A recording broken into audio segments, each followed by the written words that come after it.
I picked him up at 7:30 on a Thursday night, outside a tidy little house in Manalapan. An older man, 70s, nicely dressed, a pressed shirt, slacks, actual shoes, not sneakers. He'd combed his hair. He smelled faintly of cologne, the old-fashioned kind, the kind that comes in a bottle shaped like a ship. He got in carefully. He had the slightly stiff dignity of a man who is dressed up to go somewhere and is nervous about it. The destination was a community center, about 15 minutes away. We pulled out. He was quiet at first. Then, the way people sometimes do with a driver, he started talking. Not to me exactly, more like thinking out loud with a witness. He said, "I haven't done this in a long time." I said, "Done what, sir?" He said, "Gone anywhere. At night. By myself." He looked out the window. "My wife passed 2 years ago. 2 years and 4 months. We did everything together. 46 years. You don't realize when you're in it how much of going somewhere is just having somebody to go with. Then you're alone, and you realize you've forgotten how to leave the house." I said, "I'm sorry about your wife, sir." He said, "Thank you." A pause. "She'd be furious with me, you know. The last 2 years, she made me promise.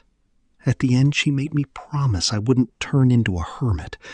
She said, 'Harold, you are not allowed to sit in that house and rot. You're a social creature. You'll forget how to be one if you let yourself.' And I said, 'Yes, of course. Anything.' You know how you say anything at the end." He shook his head. "And then I did exactly the thing she told me not to. For 2 years. I sat in the house. I rotted a little." I said, "It's hard. Grief makes the world small." He looked at me in the mirror, a little surprised. "That's exactly right. That's exactly what it does. It makes the world very small. Just the house, just the chair, just the television." I said, "So what changed? Where are we going tonight?" And he laughed, an embarrassed, delighted, nervous laugh, like a teenager. He said, "I'm going to a dance class." I said, "A dance class?"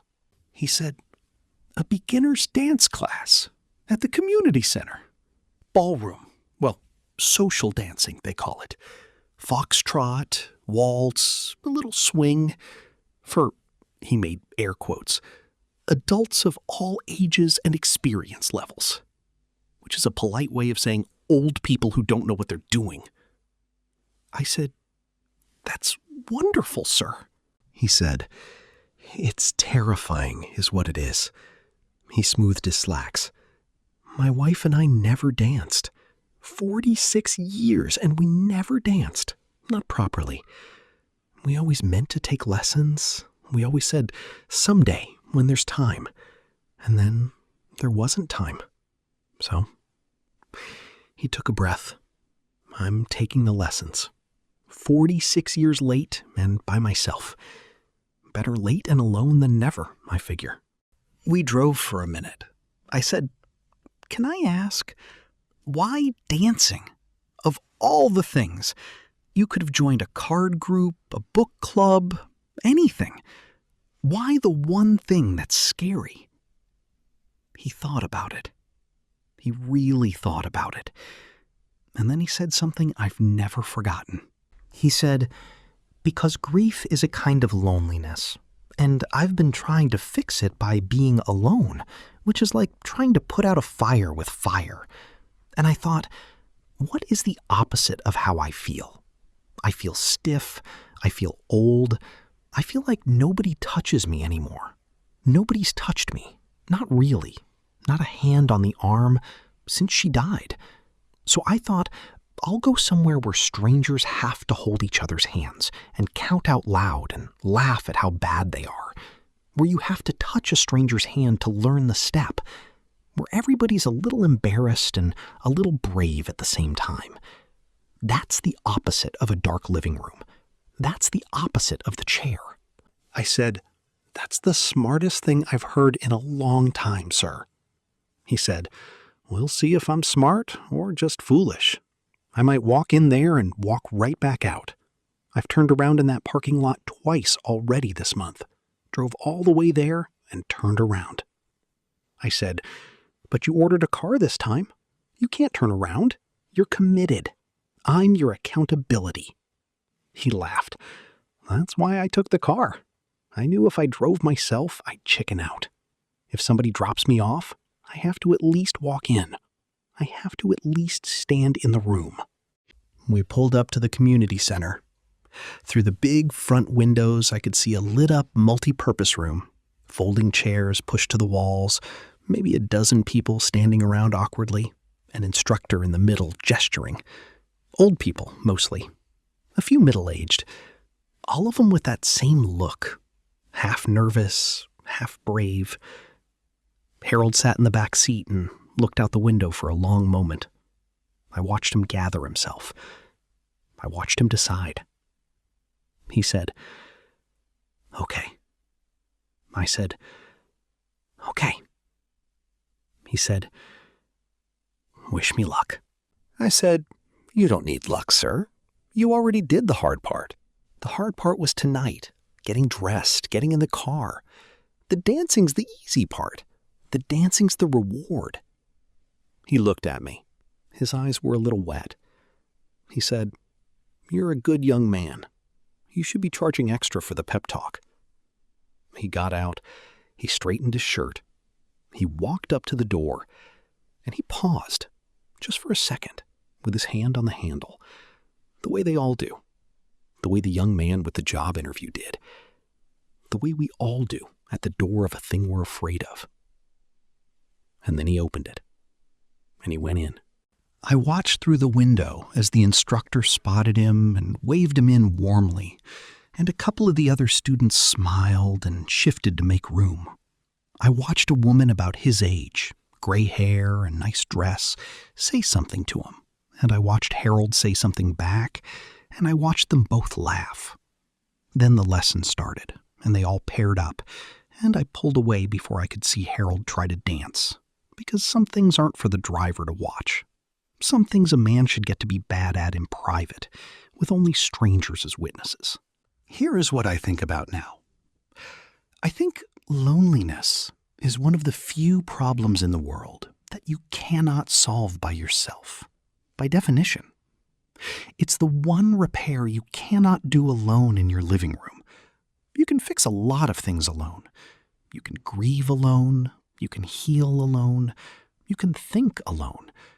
But you cannot unlonely yourself in an empty room. It's not possible. The cure is on the outside. The cure is other people, other hands, the embarrassing, brave business of walking into a lit-up room full of strangers and counting out loud. And the cruel thing about loneliness is that it tells you to do the exact opposite. It tells you to stay home. It tells you the room full of strangers is too much, too scary, not worth it. It tells you the chair is safe. Loneliness is a liar that convinces you to keep feeding it. Harold figured that out 46 years late, 2 years into grief.